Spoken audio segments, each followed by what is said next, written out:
Dentro de las integrales racionales, recuerden que la fracción grande se descompone en fracciones más simples, pues voy a tocar aquí el caso de las fracciones simples que nos pueden salir, ¿de acuerdo? Empiezo en este primer vídeo con las fracciones simples que nos salen si las raíces son reales, ¿de acuerdo? Bien, si tengo una raíz real simple, siempre me va a salir constante partido por polinomio de grado 1. Ese polinomio de grado 1 es ese polinomio del que nuestra raíz pues, es raíz, ¿de acuerdo? Bien. La cuestión es que todas estas integrales siempre nos van a conducir a un logaritmo, ¿vale? ¿Por qué? Porque básicamente la derivada de este polinomio denominador será una constante. Recuerden que una constante multiplicando o dividiendo, yo la puedo poner dentro y la puedo quitar fuera, ¿vale? Como la necesite, la pongo dentro y para equilibrar y no variar la integral, la pongo fuera. Y siempre llegaré a coeficiente esto, ¿vale? Esto sería el logaritmo de f más la constante, ¿de acuerdo? Esto es la tabla de integrales de funciones compuestas. ¿Qué pasa? Pues nada, ¿cuál es la derivada del denominador? Pues a. ¿Tengo a aquí? No. Tengo k, que es una constante que no sé cuál es, pero en principio no tiene que ver con a. ¿Me interesa esta k aquí? No. Pongo la k fuera. Dentro de la integral multiplico por a en el numerador. Y así tendré la derivada del denominador estará arriba. Ya estoy aquí. ¿Qué pasa? Que esta a la acabo de poner multiplicando, entonces he alterado la integral. Para volver al equilibrio, si la pongo dentro multiplicando, la tengo que poner fuera dividiendo, ¿vale?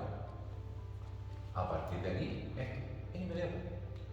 Esto es la constante que está aquí fuera por logaritmo neperiano de lo que aquí es f, ¿vale? Fin. El otro tipo de integrales sencillas, de fracciones simples, que me pueden salir cuando hago una racional de las que están relacionadas con raíces reales, es esta. Es una fracción en donde en el denominador hay un polinomio de grado 1 elevado a una cierta potencia, que puede ser 2, 3, 4, lo que sea, ¿vale? Y arriba va a haber una constante porque la raíz es real. ¿Cómo se resuelven estos? Pues todos estos se resuelven como potencia. ¿Por qué como potencia? Primero, porque son potencias en el denominador, pero son potencias. Y segundo, porque conseguir su derivada es tan sencillo como multiplicar por una constante como ya se hizo antes, ¿vale? Si no lo ven claro, se lo podrían plantear como cambio de variable, pero realmente hacer esto por cambio de variable es como complicarse mucho. Se le sumaría 1 y se dividiría por la misma cantidad. ¿Vale? Esta es la integral que voy a aplicar. Básicamente la de la potencia. ¿Qué pasa? Que este exponente es negativo. Bueno, no pasa nada. De lo único de lo que me tengo que preocupar es de conseguir esta derivada. No la derivada de esto elevado a n, no. La derivada de la f, de aquel término que está elevado a n. ¿Cuál es la derivada de esto? La a. Pues la pongo, ¿vale? Al igual que hicimos con la otra, esta k es una constante que en principio no tiene nada que ver con la a, no me interesa, la pongo fuera, ¿vale? Aquí me quedaría ya esto, aquí es más b, elevado a n. Y claro, esta a, al igual que pasó antes, la acabo de poner yo, pues si la pongo multiplicando arriba, la tengo que poner aquí fuera dividiendo o multiplicando abajo, ¿vale? Para equilibrar y que la integral esta sea igual a la que tenía anteriormente. Esto aplico aquí. Esto es igual a k partido por a.